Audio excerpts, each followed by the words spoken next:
You're listening to Aviation Marketing Hangar Flying, the community for the best sales and marketing professionals in the aviation industry. You can't learn to fly just from a book. You learn from other pilots who know the tools, the skills, and the territory. Your hosts, John and Paula Williams, are your sales and marketing test pilots. They take the risks for you and share strategies, relevant examples, hacks, and how-tos. Be sure to subscribe on iTunes so you won't miss a thing. Welcome to Aviation Marketing Hangar Flying, episode number 77. Today we are talking about aviation service marketing, like consulting, insurance, training, medical, etc., etc., etc. So I'm Paula Williams. And I'm John Williams. And we are ABCI, and ABCI's mission is to help you ladies and gentlemen out there sell more products and services in the aviation industry. Absolutely. And today our mission is to help you sell more consulting, insurance, services, training, medical, whatever service it is that you offer, right? Yep. Okay. So if you have questions, comments, concerns, anything like that, and I know there's a lot of really specific niches in the aviation industry. I mean, people think, the aviation industry is one thing, but it is not. There's a lot in here. Even in this episode, we're going to be talking about a lot of different types of services. If you've got questions about your specific specialty or service that you'd like to ask us about, go ahead and ask us on our blog or on Facebook or Twitter, or just pick up the phone, actually, and give us a call. We love talking to people about marketing. Well, I wonder why that is. Exactly. And we promise we will reply to any questions that have the hashtag AbGeekMarketing. That's one way to talk with us really quickly if it's 3 o'clock in the morning and we're not going to answer the phone, right? Yep. Okay. All right. So once again, we're going to break this down into, obviously, the big idea here is to sell more services in the aviation industry. But to break that down into a step-by-step process, we use a 3-phase approach. Phase 1 being advertising and prospecting, Phase 2 being building credibility and closing, and Phase 3, resales, recaptures, and referrals. And what is unique about the aviation industry is that we have a long sales cycle, especially for services, right? Well, especially for anything. Yeah, that's true. Aside from gas, but and your wearables, but everything else is long sales cycle. Absolutely. So it's really important to get this right, and also to spend at least 50% of your marketing budget on Phase 2 and Phase 3. Most marketing consultants who do not specialize in aviation are going to tell you that most of your money needs to go into advertising, right? That's what they say. But we're going to tell you the opposite, that at least 50% needs to go into building credibility and closing. We've got a fairly limited number of people who are prospective customers for us, which is good and bad. Well, but if you've ever been with any of the other guys and spent all your money in Phase 1, then you'll understand what we're talking about. Absolutely. So depending on how specific the service you offer is, you might have a possible universe of customers of 67 people. So if that is the case, you need a fairly large number of those 67 people, or you need to charge them a whole lot of money. Or both. Or both. But it doesn't cost you a whole lot to reach those 67 people. Nope. Or it may be, 1,000 or 5,000 or 10,000, but, we are talking a very specific audience, right? Okay, so let's talk customer avatars. Who are the kinds of people that you may want to sell to depending on the service that you offer? So, you may offer a consulting service where you are helping owner-operators fly safer. As an example, you're offering, let's say, a software solution or a service that allows them to save money or be safer or, cause them some kind of a benefit. You might be selling to corporate fleet managers who need to manage their fleet more efficiently. All of this really varies quite a bit in this phase. So, this is something that we may need to have an individual consultation about. And you can get one of those by on our website. You can just go to the gold button on the left-hand side and click Let's Talk, and it will set up an appointment with us. You can just pick a time on our calendar where we'll talk to you about your specific situation. So other consultants may need to talk with airline executives, in specific positions, maybe the HR people about how to hire safer pilots or how to do psych evaluations for pilots, or, whatever the situation is. They're all very, very specific, but some aviation professional in some kind of role is probably who you're selling to, right? Absolutely. Okay, that was not very specific, but we want to cover all the bases and make sure that you're doing this right. And as long as you understand specifically who your customer is, and we're not talking about a company here. A lot of people will say, well, my customer is this company. My customer is Boeing. No, Boeing is not your customer. Boeing is made up of people, and people within that company are your customers. Exactly. In fact, that's one of the ways that this goes badly, is if you are either selling too low on the totem pole, you're not selling to the right person at that company. You may be selling to the person that could benefit from your product or service, but it's not the person that is making the decision about making the purchase. Right. Another thing that often happens is, people kind of generalize and they think, okay, well, Signature Flight Service is my customer, but if your specific advocate at that company leaves, Signature Flight Service is no longer your customer because your customer actually just left the company. So you really want to think deep and wide and think about the specific people that are making the decision to buy your product or service. Of course, nobody out there has ever experienced that, where somebody leaves and they lose a customer. I think if you've been in business for more than 3 months in the aviation industry, you've had a situation where somebody has left a company and things have changed. You lost a customer. Yep, absolutely. Okay, so your customer avatar is something that we really can't go into a lot of detail in this, but the main thing is that you identify the human beings who have the money, the authority, and the need to purchase your product, right? Yep. Okay. Now, let's talk about your customers' concerns, and these are kind of in order of priority. I was actually listening to another podcast, the Advanced Selling Podcast, which is actually a really good one. It's not specific to aviation, but it's a pretty good overview of things. And the person that called in was complaining because he had a product or service that would guaranteed save people money, and people still weren't buying. And he just couldn't understand why it was that nobody was buying his product, even though he could demonstrate that he would save them money.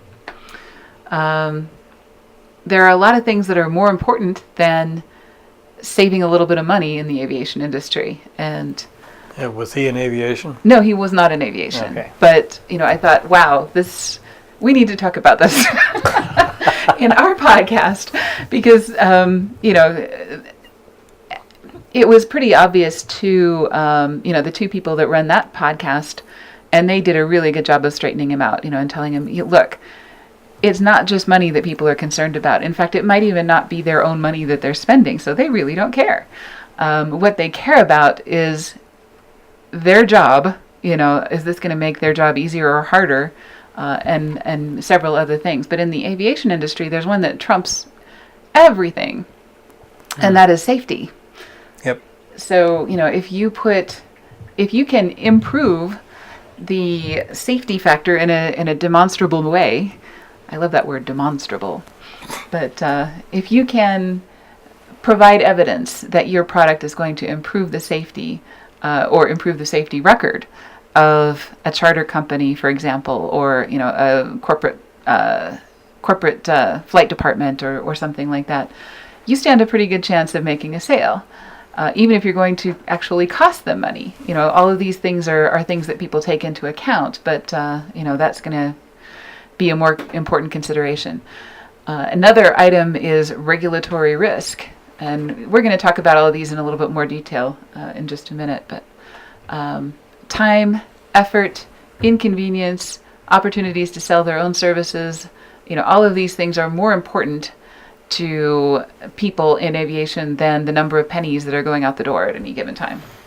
Yes, Okay. even the small companies. Right. Okay, so safety. Most people in aviation are safety obsessed with good reason. That's why there's a checklist for everything. Right. That's why there is a checklist for everything. So, if you can tie your product or service to safety, that's probably thing number one on that list for a very good reason. And if you can improve the operational safety for your customer, that's probably the very most compelling argument that you could make.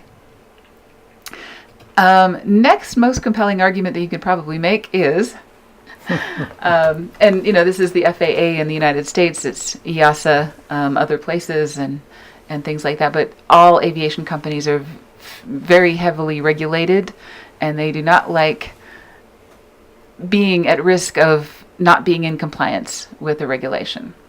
Yeah, and even if you're going to fly overseas and just land at an airport, you have to be very intimately familiar with SAFA in Europe. So it's just one thing after another. Right.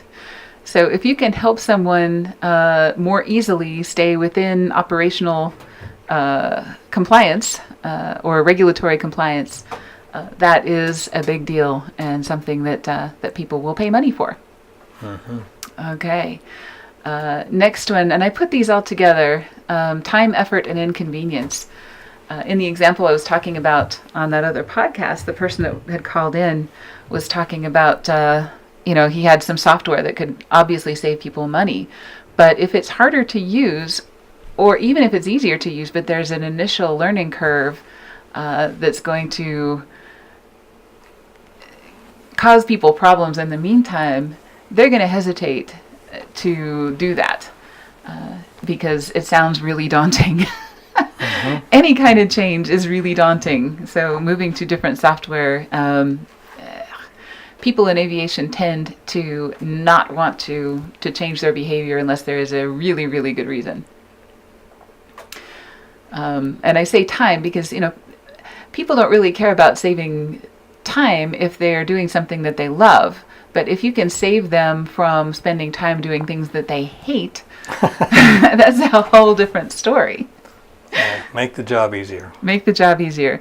So one example of this is if you're in any of the maintenance fields, if you can give people less time sitting at a desk behind a computer. Most of the people who are in aviation maintenance would much rather be up to their elbows in an airplane or in an airplane flying, rather than being at a desk in front of a computer. So if you can promise them that they will spend less time at their desk in front of the computer, then your product or service has a lot better chance of getting a hearing, right? Not promise, but demonstrate. Yeah, if you can demonstrate that that's the case using case studies and other kinds of things. And of course you have to prove it to the satisfaction of your expected customer. All right, another thing is if you can give them an opportunity to sell their product or service better. I think it's a lot more compelling, and of course I'm on the other end of the spear from John, because in our company my job is sales and his job is finance. So this end of the spear wants to make more sales, and I don't care if I have to spend more money to do it, right? John's end of the spear is saving money. Well, at least lowering expenses. Reducing expenses, exactly. Exactly. So, but if your customer is like me, and on the front end of the spear, if you can tell them how your product or service can help them sell more of their products and services, if they can sell more charter flights, if they can sell more seats on their airline, if they can make their customers happier, then that's something that's really going to get them excited. If they're like me, if they're like John, then you want to work on the other end of the problem and work on saving money. But I would say that more of the people that make purchasing decisions are probably on the sales end. Would you agree? No. No? More the CFO types? Yeah, especially larger sales. I mean, you have to take it all into account. There's no one way or the other. It's a mix. Right. Okay, so know your customer. I assume everybody's like me. See? There you go. All right, so let's talk about... And how's that working out for you? Pretty good, because I have you to do all the hard work, right? Okay, so let's talk about list, offer, and presentation, right? Every good campaign has those three things: list, offer, and presentation. So the list. We like to do services, or at least we like to approach services usually as kind of a top 10 strategy, as opposed to a really big net kind of strategy. So you want to think about this more like a sniper rifle than like a shotgun. So, pick 10 companies that you really want to do business with, and focus on them. And you want to pick those because you want people that are going to look good on your, that you can point out to other customers and say, well, we're working with this big company or that big company, or, really old respectable names in the aviation industry. So you know who those are. Those should get priority, at least if in early days of working together. That may even trump the amount of money you would make from any given sale. If you can get a really good customer that you can point to as a reference that has a recognizable name, that's worth a lot to you. Like Trump. Oh. You just said Trump, blah, blah, blah, blah. Oh, man. Okay. I didn't mean to say that, but okay. If you can work with Boeing or Airbus or one of the really big companies in aviation, then that gives you a certain amount of reputable cachet that you can't get from working with somebody that is less recognizable. So yeah, put together a list of, your wish list of the top 10 companies that you want to be working with, your top 10 most wanted future customers. And then what do you do from that point? Because I just told you, you're not looking for companies, you're looking for human beings, right? Exactly. Okay, so how do you find the human beings in those companies? With great diligence. Right.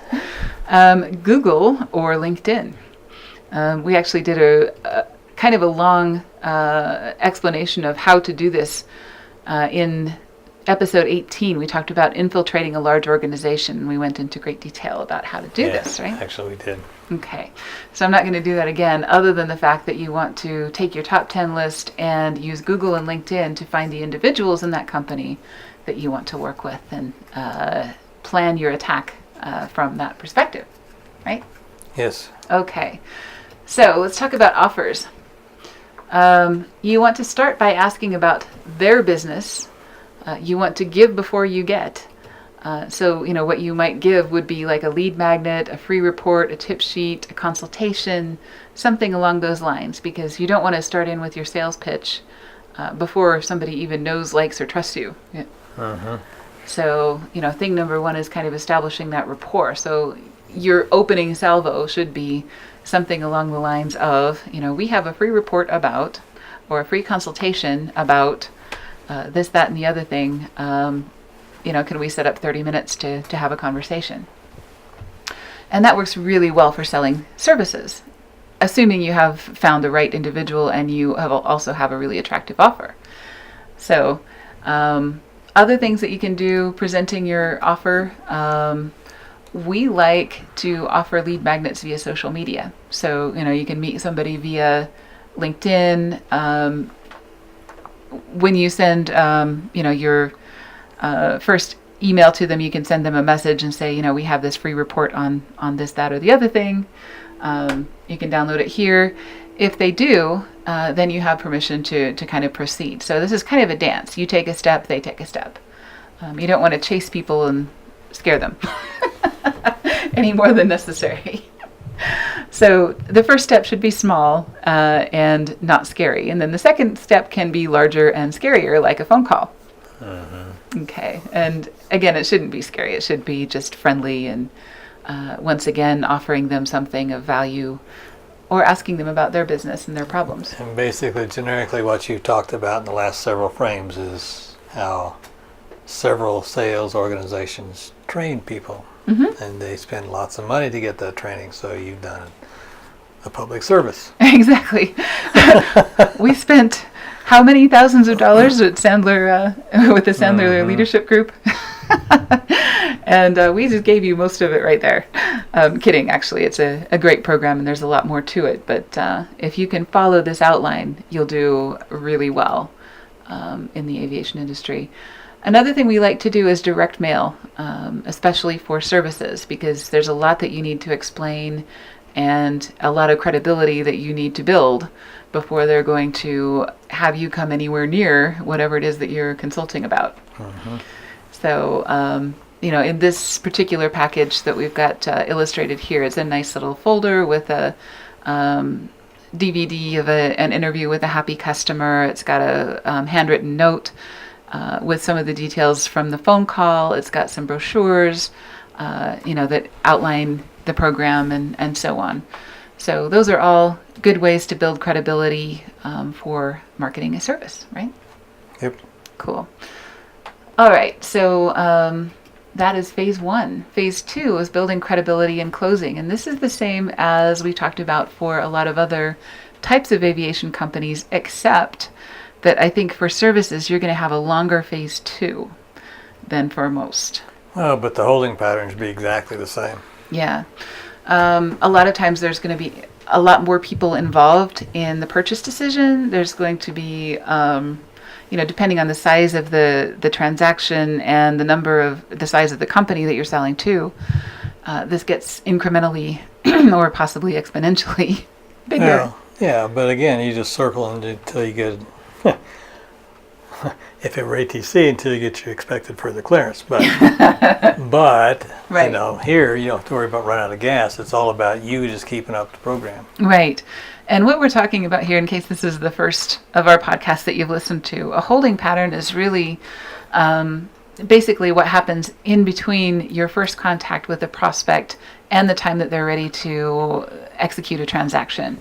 So sometimes that is days, weeks, months, or even years of you sending them articles or tip sheets, you connecting with them on social media, meeting them at trade shows, calling them on the phone, sending them newsletters, physical newsletters and or email newsletters and so on. All the while being careful not to harass them. Exactly. But you want to use a fairly wide mix of media, but you want to make sure that you're connecting with them at least once a week in some way that's not obtrusive and not the same thing all the time. Right. Okay. So, in our holding pattern, we have our email newsletter, Marketing Mondays. Some people open every single one. Some people open one a month. Some people never open one at all, but they do read our, the direct mail things that we send to them. So, and they do take our calls. And they do connect with us on social media. So everybody's different. And if you have a multimedia holding pattern, then you're keeping people engaged in a way that's very systematic on your side and might end up being hit or miss on their side, but still works for the vast majority of people in your holding pattern. Right. Okay. And another thing, for a lot of people that are selling products or services for the first time, you're going to be surprised at how long this takes and how many touches and how many phone calls and how many questions you have to answer before the sale gets closed. The things that we want to talk about, including in a holding pattern for selling aviation services that work really well, things like brochures that address typical questions and concerns that people have, sales presentations that are customized for colleagues and staff, so you may have to do a different sales presentation for the DOM that you do for the CEO. Things like that, where you're providing pretty much the same information but using different data, different supporting data, different language, different levels of detail, things like that. So those are good ways to kind of enhance that phase 2. Phase 3, resales, recaptures, and referrals. Once again, probably the best tool to use here is some kind of a customer satisfaction survey that you can do for services. What we like to do is have a third party do our customer satisfaction surveys and call to do an article basically about their experience as a customer. And, that turns out being a great testimonial that we can use on our website. Other things that we can have them ask off the record would be, would you recommend this to a colleague? And if they would, they can ask them for contact information. We can go ahead and extend an offer, of course, to them. So, that's one way that we can really help. And a lot of times we do this for other companies. When we're doing content marketing, they ask us to be their phase 3 because we interview their satisfied customers or their unsatisfied customers. And actually, I don't know that we've ever had anybody that was entirely unsatisfied. No. But, usually we get to the bottom of some things and maybe straighten out some misunderstandings. But the real purpose is to capture great testimonials and referrals and cement that relationship and make everyone feel really good about the business relationship. So once again, referrers get presents. We like sending chocolates. Just a nice little acknowledgement of the fact that someone went to the effort of referring someone and so on. Thank you notes, handwritten is always best. Email is highly overrated. For this particularly. Yeah, and kind of gauche. Shout outs on social media when it's appropriate. If somebody's really comfortable on social media and likes to be acknowledged, then that's a great way to do that, because that also lets other people know that you appreciate referrals and that is what people do here. Mm-hmm. So, and Referrer-ees Get VIP treatment. So, you're offering them a service to begin with. So whatever service you're offering, you can make it a little bit extra special by maybe sending them something extra or spending an extra hour doing whatever it is that you do that offers value in that relationship. So a one-time extra service with a note acknowledging that they were referred. So therefore you're offering them an extra consultation about this particular topic or whatever the situation is. And once again, you want to make sure that you're setting up the culture and the expectation of getting referrals, because even when people are really happy, they don't always think to provide referrals. Yep. I don't know if, the people that you provide referrals to, is it because they ask, or do you just remember naturally? Typically they ask. Okay. Right. And I know we've referred people to some companies that we just can't stop talking about because they're so fabulous, but most of the time it's because they ask, because it's not something we run around our day thinking about. No. Yeah. So it's something that you really want to set that expectation by making that extra special. Okay, so next steps. This is kind of the word from our sponsor part of the podcast. This episode is brought to you by our lead magnet program. We talked a lot in our phase 1 about how you should have some kind of a tip sheet or a free consultation, other kinds of things that you can set up as a way that people can begin the relationship with you.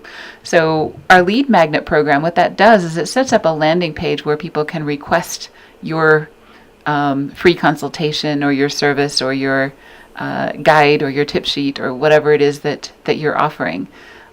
So we set that up for you so that it captures people's information on the web, sends you an email, lets you know this person requested a consultation or a tip sheet or whatever, and delivers any documentation and other kinds of things over the web so that your customers get it. And then that kind of sets up the relationship in a really professional way. So we can set that up for you so that you don't have to think about it other than what you want to offer, and we can help you talk that through so that it's a really attractive offer and a very smooth way for your customers to go through that process. Reducing friction in the purchase process, right? Of course. Okay, so shout outs this week. Chad Troutvetter of AIN, that's Aviation International News, was nominated for the Sapphire Pegasus Business Aviation Awards. So I went and voted for him, and I think everybody should just go and vote for him. And the way that you do that is you go to spbaa.com/nominees. we'll have this in our show notes so that you can see where to go see everybody who's been nominated and make your selections. But Chad's actually been pretty fearless in his reporting in the aviation industry, and we all need more of that. Yes, we do. Absolutely. All right, so what's up with the insiders? Ken Viard of Pilot Partner is just starting a new service with us. It has a great little application that is a logbook for pilots, an electronic logbook application. It has a lot of neat features to it, so you can go to pilotpartner.net and download a free trial and see if it works for you. Very cool little thing. About time to move into the 21st century. All of my stuff is on paper, so I'm going to try that out this week and see if I can become a little more tech savvy with my old logbooks. And the other thing is Doug Goldstrom at SSC. They just put a new Cirrus on charter. And what's really cool about the Cirrus is that it's a lot less expensive than most private aviation, but it can fly into very short runways and other kinds of things and get people where they want to go very economically. And so if you're in the Southeast United States and have places to go and are sick of being in the car or sick of the airline, you might want to look at that Cirrus charter as an option.